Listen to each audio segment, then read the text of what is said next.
So a month ago, the lights went out on my mom's final aunt, and I want to talk about it. So on January 8th, my great aunt, Johnny B. Severe, passed away. She was the last of my grandmother's siblings.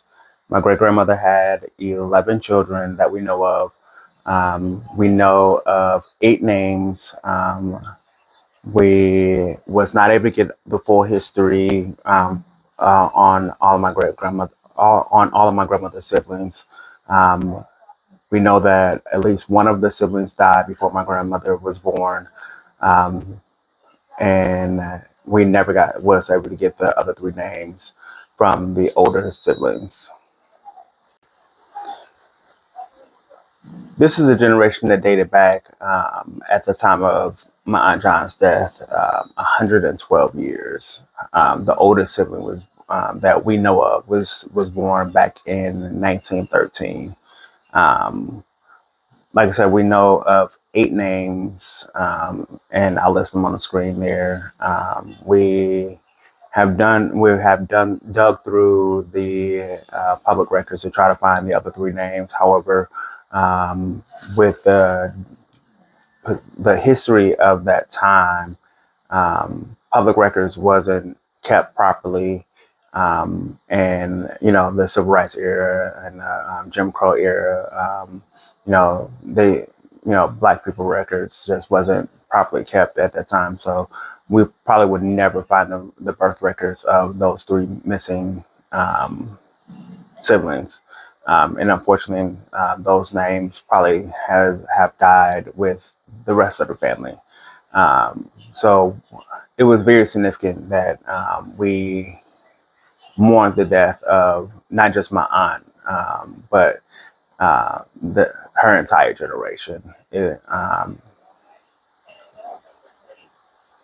me, when I saw the closing of the casket, it was actually very symbolic of the closing of an entire chapter. My John was a woman that had a very commanding presence. She called me Little Freddie like nobody ever could. And she was pretty much the only person that could get away with calling me Little Freddie.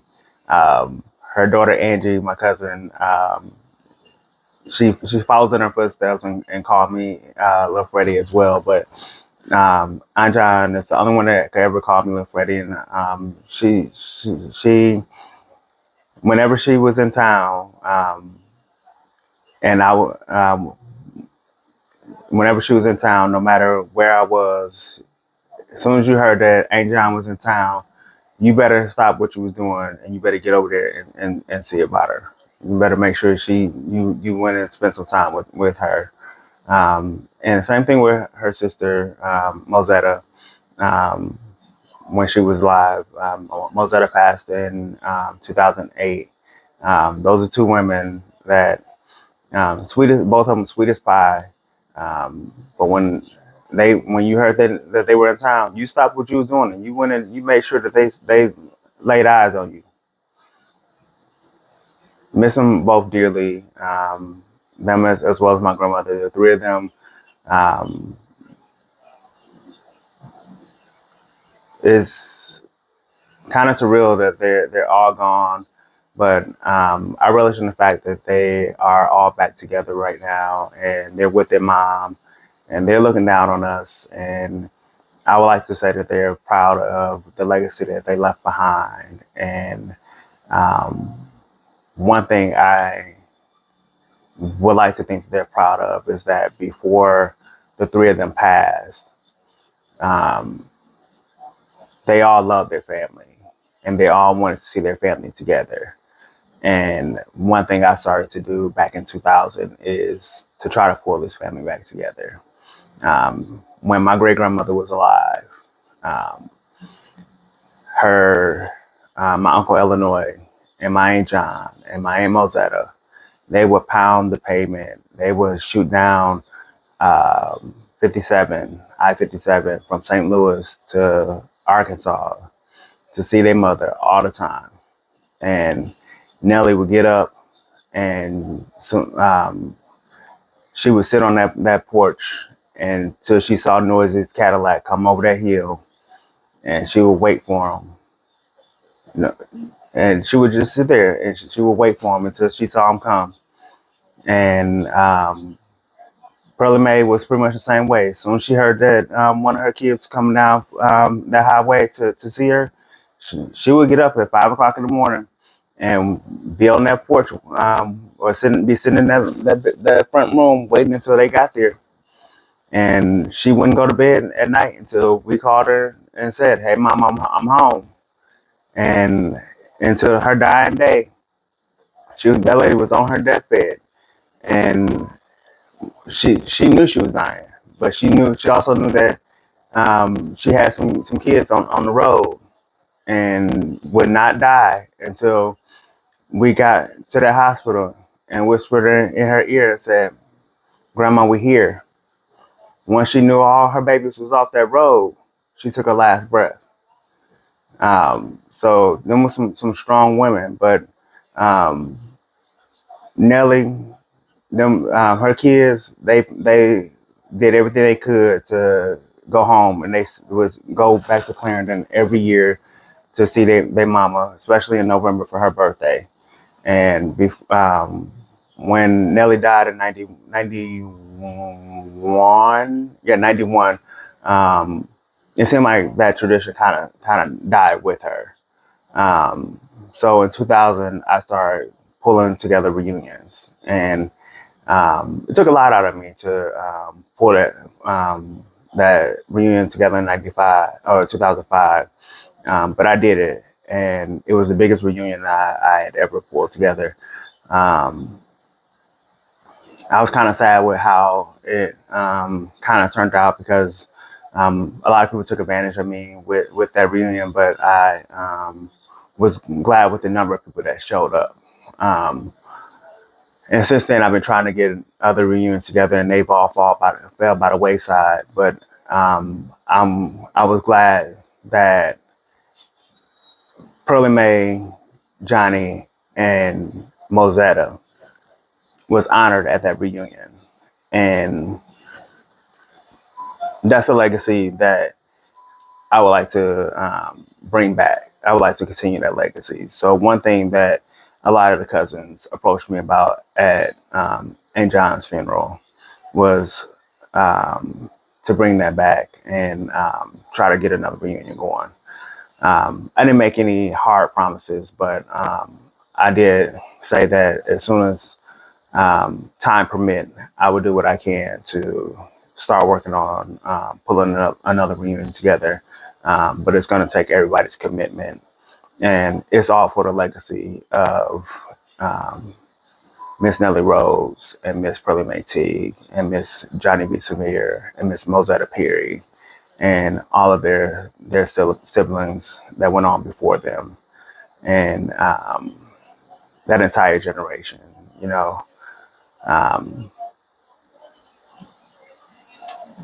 It's very surreal that entire generation of great people are gone. I wish I would have been able to spend more time with the uncles that went on before them. I do remember spending some time with Uncle Fred. Uncle Fred lived in Arkansas and would come visit us quite often. Uncle DeSoto, they said I met him when I was a little boy, probably about 2 years old. Like I said, Uncle Noisy would come down quite often. That's 6 of them. Aunt Lenny Mae or Aunt Lee Bertha, not quite sure. I think if that's one and the same person, or if those are 2 different people, we're still trying to figure that quite out. But I never met that particular person. Aunt Rosetta, who is Aunt Mozetta's twin, she would come to Clarendon quite often.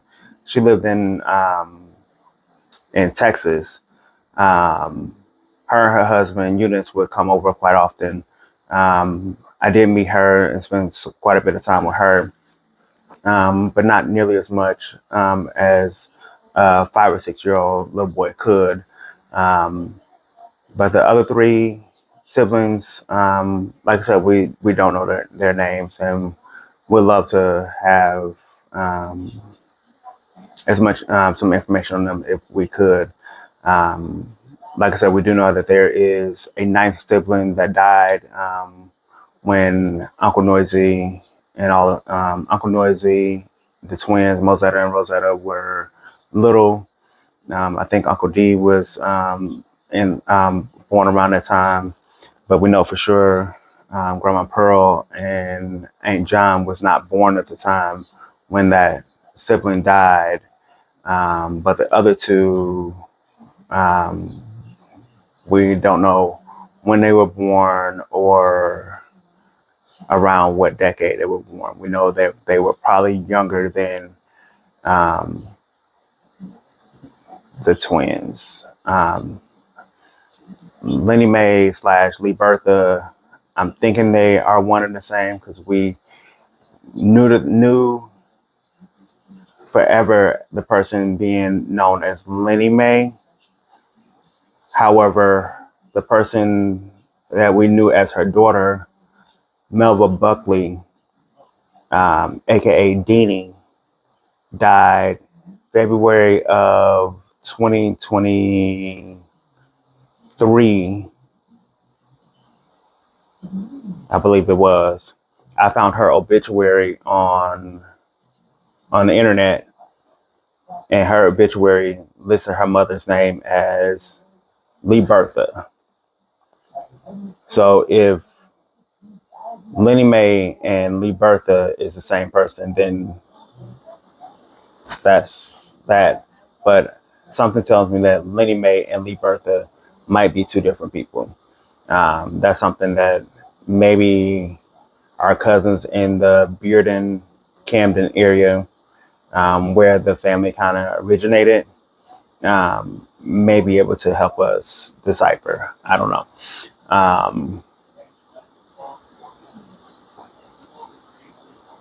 That's something that I will talk to my mom about later on. But for now, I'm listening. I've changed Lenny Mae on the family tree to Lee Bertha. When I did that, I did get some hits. So that's another thing that leads me to believe that Lenny Mae and Lee Bertha are one and the same. So it's still a mystery on who the other two people are.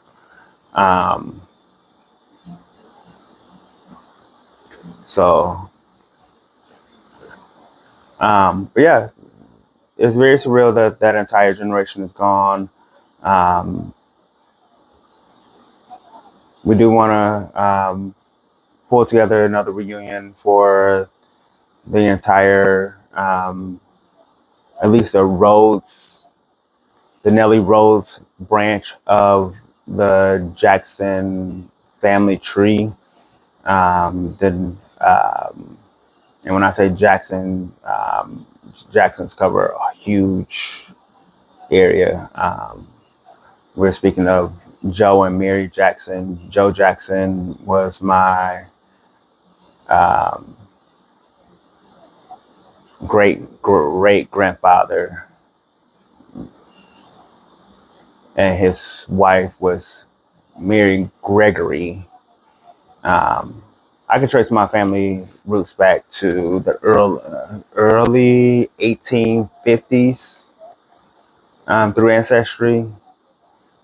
Prior to that, it gets kind of muddy because of it was right before that they really didn't document slaves as people on the census reports.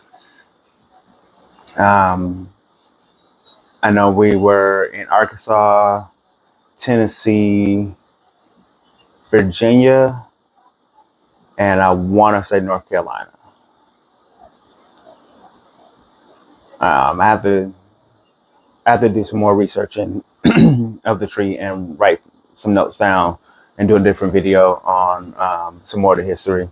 My maternal grandfather, and this is all on my maternal side. My maternal my maternal great grandfather, um,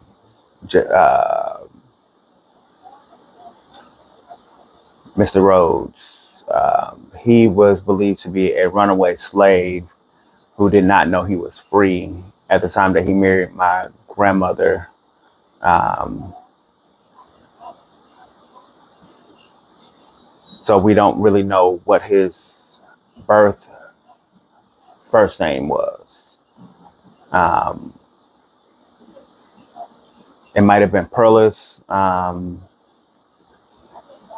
He was buried as Jesse Rhodes. His his death certificate recently popped up. He was buried in 1965 in Clarendon, Arkansas, um, right at the very beginning of the what they know as what they call the Black Cemetery in that town, or right at the front of the Black Cemetery in that town. My mom kind of remember the area that he was buried in. The marker or the stone that they used to mark his grave is no longer there. But such is the case for a lot of the headstones or markers um, for people in that area. Thankfully, a lot of the prominent relatives that we buried there are still there. My great grandmother's headstone is very big, and she's been buried there for 30 plus years now. Her headstone is okay and still looking pretty good. And obviously, my grandmother's headstone, she's been there. So she was buried there 8 years ago. Come May, her headstone was put down a year or two after her death. So her headstone is still looking good. But most of our cousins and stuff that was buried after my great grandmother, all their headstones are still looking good. But yeah, that is another story. At one point for the family tree on Ancestry, I had planned to go down there and take photos of the headstones to add to the family tree, but maybe I'll do that again at another time. The photos I'd taken last time got lost. Um, but yeah, meeting up with the cousins at the repast and the funeral was very surreal, very educational, very much needed. Um, I will say my cousins did give me my flowers while I was living. They appreciated me for the reunions I've done in the past. They asked me to. I said it's already, but they asked me to pull together another reunion. Some of them was oblivious to the fact that some people took advantage of me pulling together reunions in the past. Some of them was oblivious to the abuse that I've taken from other family reunions. And there's like comments that they've made to me on social media about being the lead person on doing this. And it's not something that I chose to do. I didn't ask to be the lead person. It's just something that I saw as a need. I actually, when I was 19, 20 years old, I actually went to my mom and said, "Hey, Mom, I know you did this in the past. Would you be interested in doing it going forward?" And I sought to help her do it. However, me being more tech savvy ended up being me being the front person and because I was the one behind the keyboard, ended up being me being more the front person. Um, but my mom is very much so involved in any of the planning I do when it comes to the family reunions. And anytime I'm doing a website or a newsletter or a Facebook post or whatever, my mom is very much so involved. Um, and her and my sister, I'm getting them their proof, their ideas, their proofreading. Um, their opinions are very much so in it. And they even said that interviewing going forward, if we're the lead people on it, it's going to be wherever we are. We're not going to be the lead people on it, and it's going to be in some other city. We're not going to lead from where we live, but it's in another city, and the people in that city are not involved. So, and we made that very clear to the people that brought it to us at the repast. So, um, but like I said before, and John definitely will be missed just as much as my grandmother and the rest of her siblings. Um, a lot of people didn't realize that around the time that we was burying Aunt John was right around the time that we buried Aunt Mosetta back in 2008. And when I brought that to a couple people's attention, it was like, you know what, that is very befitting because those two was kind of like two peas in a pod. That when Aunt Mosetta was alive, those two hung out together a lot. So it's kind of befitting that they died around the same time of the year. So now those three sisters are back together again, hanging out with their mom. And we are here left to carry their legacy on of family and love and tradition and all of that. So I am going to go ahead and get off of here and do what I can in the meantime to push their legacy forward. Hope you guys are inspired by this video to go ahead and do what you guys can to, if nothing else, trace your family roots. Like I said, that generation of people dates back 112 years. 112 years. Do you know of a generation in your family that goes back that far? Their mom was born in 1897. She lived to be 92 years old. Not many people can say they got to meet their great grandmother, or she was born in 1897. She died in 1991. I was 10 years old when she died. Not a lot of people can say that they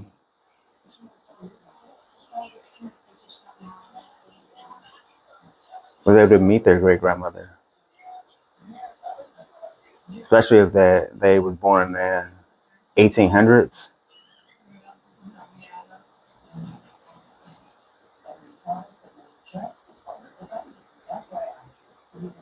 Or can't even remember their great grandmother. I definitely remember my great grandmother. I remember being 5 and 6 years old, sitting on the front porch, shelling purple hull peas, and snapping green beans and snap peas and shucking corn.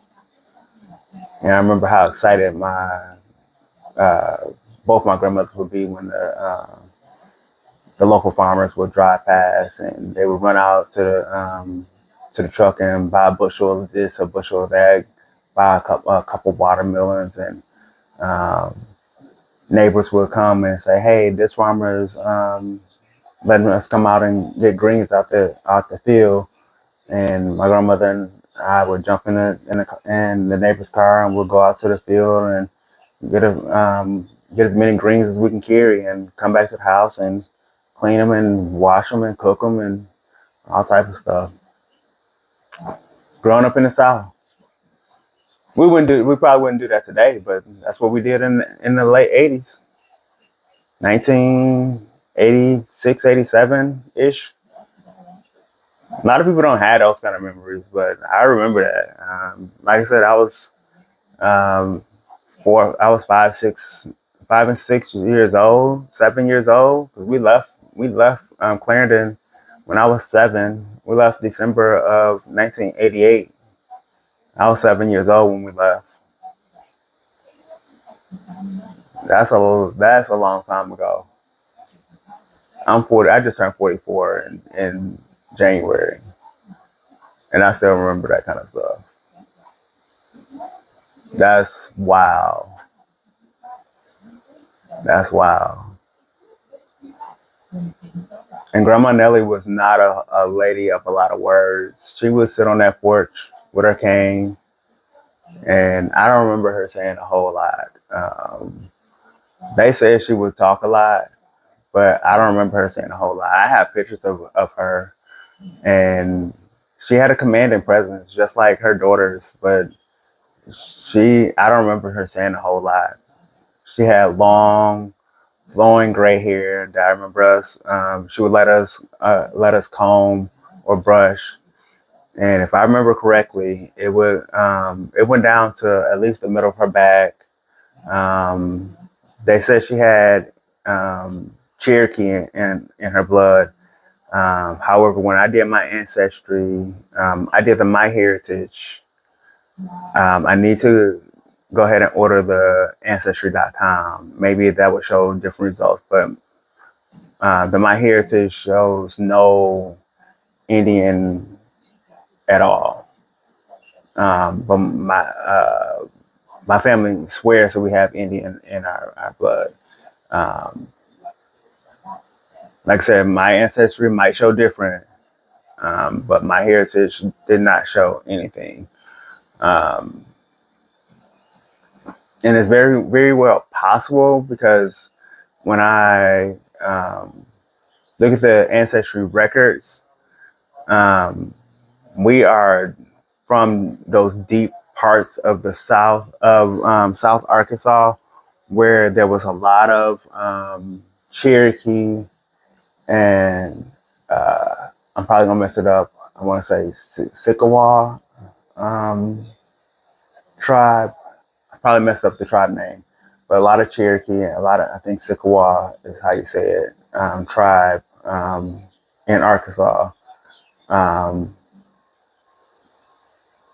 but those deep South Arkansas tribes,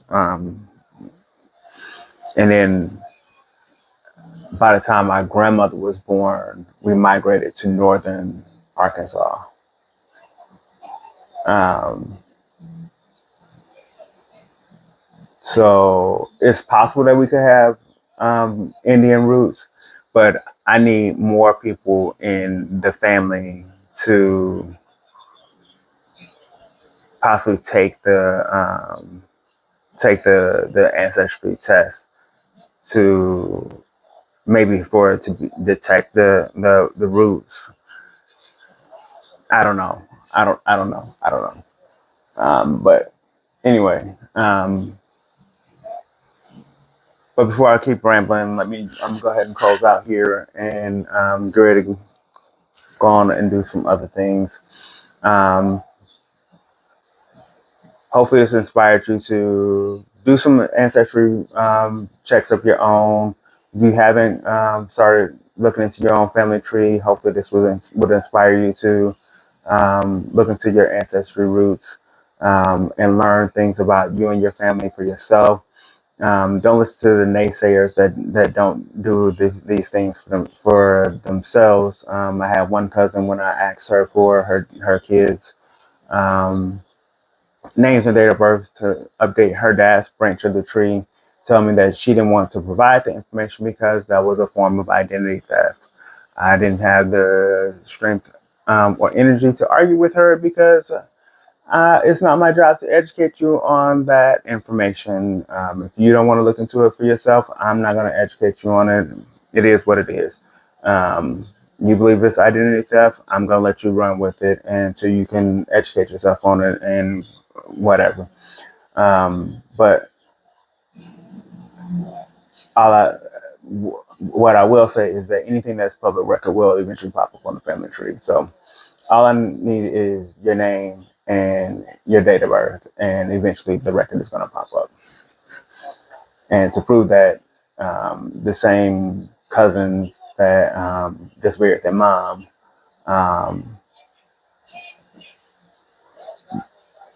at one point, their mom had a child that they didn't even know about. And without even searching, one day a leaf popped up on their mom's name, and it was for another child that they didn't even know about.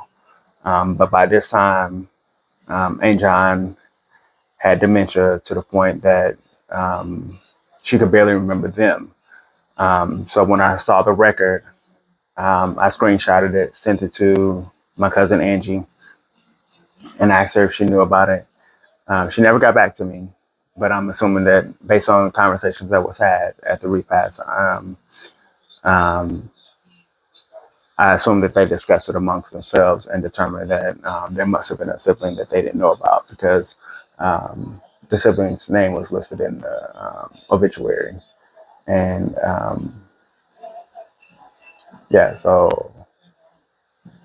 and there was honestly, without me even saying anything else, I kind of figured the record was valid because their dad, both their mom and dad's name was listed on the birth/death certificate. And I was just, before I put it on the family tree, I just wanted to make sure that they knew about it because my tree is not private, but I wanted to, before they saw it on my family tree, I wanted to at least give them a warning that, hey, this record popped up and I want you to be aware of it before you saw it on my tree. And yeah, so if you have a child, you get married, you get divorced, all those records are public record. And eventually that information pop up. Every time you move, that information is public record. And that stuff pops up on the family tree. So as far as this whole identity theft claim that my cousin gave me is bullshit. And I'm not here for the bullshit. So I'm going to let you have it. So do the research for yourself. Educate yourself on what a family tree actually is. Don't buy into all the other mess that people are claiming when it comes to Ancestry and all of that. I would encourage you to do the Ancestry DNA test. Don't buy into the fact that people are saying that these tests are putting you into crime databases, because they're not. That is actually illegal. It doesn't detect crime. It detects relatedness to other people that have also done the test. Again, educate yourself on it before you buy into people's BS about it. And with that, I'm going to go ahead and close out. And you guys enjoy the rest of your day. This has been another episode of Life with Fred.